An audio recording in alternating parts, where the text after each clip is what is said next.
안녕하세요. 유리우마니온 원장 오유리입니다. 오늘은 예상보다 이른 나이에 다가오는 폐경으로 인해 신체적, 정신적 부담을 겪고 있는 분들을 위해서 폐경을 늦추고 몸을 건강하게 유지하는 방법에 대해서 이야기해 보겠습니다. 일반적으로 폐경은 언제 오나요? 일반적으로 폐경은 45세에서 55세 사이에 발생하는 게 평균적입니다. 이는 난소 기능이 자연스럽게 저하되면서 생리가 멈추는 과정인데요. 그러나 40세 이전에 폐경이 오는 경우를 조기 폐경이라고 부릅니다.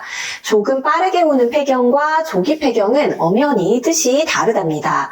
한의원에 조기 폐경에 대한 치료를 받고 싶다고 전화 주시는 분들 중에서 43세, 45세 이런 분들도 계시는데 이런 분들은 엄밀히 말해서 조기 폐경이 아닌 이르게 찾아오는 폐경을 늦추고 싶다라는 의미로 보셔야 합니다. 생물학적 나이와 난소 나이에 따라서 그리고 본인이 치료를 통해서 얻고 싶은 결과에 따라 치료 프로그램이나 계획은 많이 달라지게 됩니다.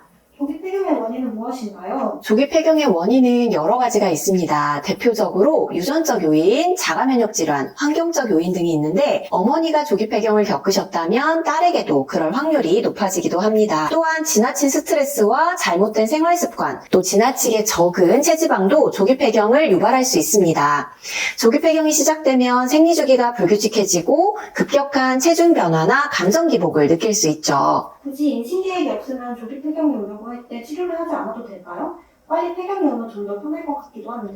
조기 폐경은 단순히 생리를 안 한다는 거에서 그치는 게 아닌 여러 가지 신체적, 정신적 문제를 발생시키는 병입니다. 첫째, 에스트로겐이 급격히 감소하면서 뼈가 약해지고 골다공증의 위험이 커집니다. 둘째, 심혈관계 질환에 걸릴 위험도 높아집니다. 에스트로겐은 혈관을 보호하는 역할을 하는데 그 수치가 떨어지면 심장과 혈관에 무리가 가게 됩니다. 셋째, 감정적으로도 큰 영향을 받을 수 있습니다. 조기 폐경을 겪는 여성들은 우울감, 불안, 감정 기복을 경험할 가능성이 높습니다. 또한 갑작스러운 피로감과 체력 저하로 일상생활에 어려움을 느낄 수 있죠. 마지막으로 이미 임신 출산이 끝난 여성들과는 다르게 아직 임신 출산을 겪지 않은 분들이 조기 폐경의 위험에 놓이면 더더욱 빠르게 제대로 치료하는 게 필요합니다. 호르몬 검사 결과 조기 폐경 가능성이 높다. 혹은 조기 폐경 시작 단계에 와 있다라는 말은 이미 어그러진 호르몬의 불균형이 시작되었기 때문에 점점 가속이 붙으면서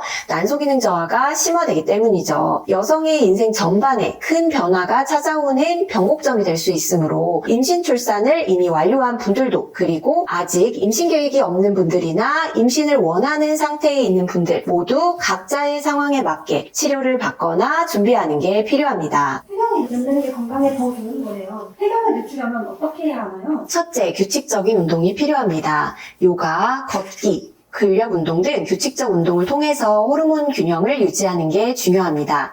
둘째, 에스트로겐을 보충할 수 있는 콩류나 두부와 같은 폐경을 지연시키는 음식을 섭취합니다. 셋째, 스트레스 해소가 필요한데요. 스트레스가 많으면 만병의 원인이 되죠. 특히 스트레스는 폐경 같은 호르몬에 영향이 있는 병에는 매우 취약합니다. 이미 조기 폐경에 조짐을 보이면 어떤 치료를 받아야 할까요? 만약 단순하게 생리가 불규칙해진 것 같고 피로감이나 체력 저하가 느껴지는 게 아니라 생리 주기가 이전과 크게 지속적으로 달라진다면 이는 조기 폐경을 의심해봐야 할 필요가 있습니다. 난소 기능을 보강할 수 있는 한방치료와 산부인과 치료를 병행해서 폐경을 늦추기 위한 노력을 하셔야 합니다. 한의원에서는 구체적으로 어떻게 치료를 받을 수 있나요? 한약에서는 예로부터 여성이 갑작스럽게 생리를 멈추는 것에 주목해 왔습니다. 먼저 난소의 기능을 회복하기 위해서 필요한 한약 처방을 통해 월경 주기를 정상화시키는데 당귀나 숙지황처럼 혈액을 보충할 수 있고 또 순환을 개선할 수 있는 한약재를 사용합니다. 다음으로 침 치료를 통해서 신체의 에너지 흐름을 개선하고 몸을 따뜻하게 하는 데도 주력하죠. 이후에 환자들의 체질도 분석해서 알맞은 식이요법을 알려드리고 있습니다. 폐경 이후에는 골다공증 고지혈증이나 심혈관 질환의 위험이 높아질 수 있다는데 폐경 이후의 여성에게 맞는 한약도 있을까요? PD님이 잘 하시는데요. 폐경 후에는 에스트로겐 수치가 급격하게 감소하면서 여러 가지 질환들이 생기곤 합니다.